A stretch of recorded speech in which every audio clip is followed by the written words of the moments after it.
వివేక హత్య కేసులో ఈడీ దూకుడుతో వైసీపీకి భయం పట్టుకుంది. ఏ మూలాలు బయటపడతాయోనని ఆందోళన చెందుతుంది. ఈడీ సోదాల వ్యవహారాన్ని టీడీపీకి అంటగట్టే ప్రయత్నం చేస్తుంది.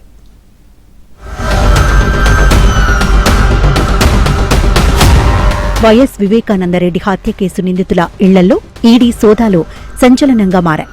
హైదరాబాద్, కడపలోని 7 ప్రాంతాల్లో ఈడీ అధికారులు సోదాలు చేశారు.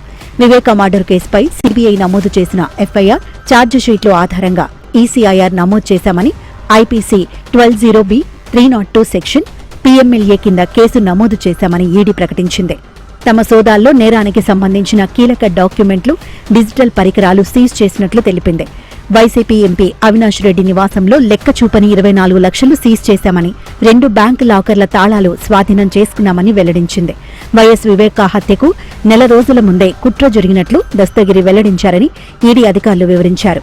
హత్య కోసం దేవిరెడ్డి శివశంకర్ రెడ్డి 40 కోట్లు ఆఫర్ చేశాడని, అందులో 5 కోట్లు దస్తగిరికి ఇస్తానని ఎర్రగంగిరెడ్డి ప్రలోభ పెట్టారని ఈడీ చెప్పింది.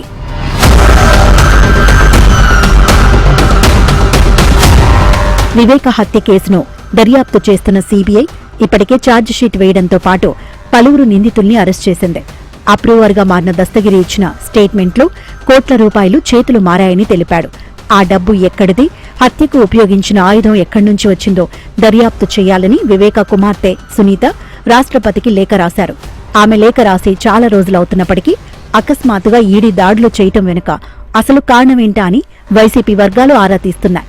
సీబీఐ ఛార్జిషీట్లో పేర్కొన్న అంశాలు, దస్తగిరికి ఇచ్చిన స్టేట్మెంట్, ఇతర లావాదేవీల వ్యవహారాలన్నీ అధ్యయనం చేశాకే మనీ ట్రయల్పై ఈడీ దాడులు చేసిందని సమాచారం అందింది. ఈ దాడులు హైదరాబాద్, పులివెందుల, కడప ప్రాంతాల్లో జరిగాయి. మధ్యాహ్నం వరకు సోదాలు చేసిన అధికారులు కొన్ని డాక్యుమెంట్లను స్వాధీనం చేసుకుని వెళ్లారు. కొంతమంది నిందితుల ఇళ్లల్లో వారి బ్యాంకు అకౌంట్లను కూడా అడిగి తీసుకున్నారు. మరికొందరిని బ్యాంక్ అకౌంట్ వివరాలు తమకు పంపాలని కోరారు. చివరకు దస్తగిరి నివాసంలో కూడా దాడులు జరిగాయని తెలిసిందే.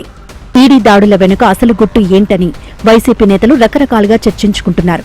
ఒక పక్కన సోదాలు జరుగుతుంటే మరో పక్కన వైసీపీ కీలక నేత గడికోట శ్రీకాంత్ రెడ్డి తాడేపల్లిలో ప్రెస్ మీట్ పెట్టి వివేక హత్య కేసు మరోసారి తెరపైకి రావడం వెనుక డైవర్షన్ పాలిటిక్స్ ఉన్నాయని ఆరోపించారు. డీఎస్సీ అక్రమాలు, గంజాయి ఘటన నుంచి ప్రజల దృష్టిని మళ్లించేందుకు వివేక కేసును తెరపైకి తీసుకువచ్చారని విమర్శించారు. ఆ విచారణ ట్రయల్ జరపండి. మీరు తప్పని తేలినా మీకున్నటువంటి ఏదైనా యంత్రాంగం కానీ ఇంకొక దాంతో ఈడీలు కానీ ఇంకొకటి కానీ చేసుకోండి. దాంట్లో కూడా ఏదైనా నిర్ధారణ అయితే నిరూపించండి. కానీ డ్రాగ్ చేసేటువంటి విధానాన్ని, నింద మోపేటువంటి వివాదాన్ని మానుకోండి. అది స్పష్టంగా తెలుసు అందరికీ. కానీ మీకున్నటువంటి మీడియా శక్తితో ఆ నింద వైఎస్ఆర్ కాంగ్రెస్ పార్టీ పైన, గొడ్డలి పార్టీ అని నువ్వు మాట్లాడుతున్నావు కదా. మేము ఇప్పుడు సవాల్ విసురుతున్నాం. వివేకానంద రెడ్డి గారిని చంపినటువంటి ఆ గొడ్డలి ఎవరిది అనేటువంటి విచారణ వచ్చేటప్పుడు ఎందుకు అడ్డుకుంటున్నారు? ఎందుకంటే ఆల్రెడీ మీకు వెన్నపోటు పార్టీ అనేటువంటి ముద్ర ఉంది.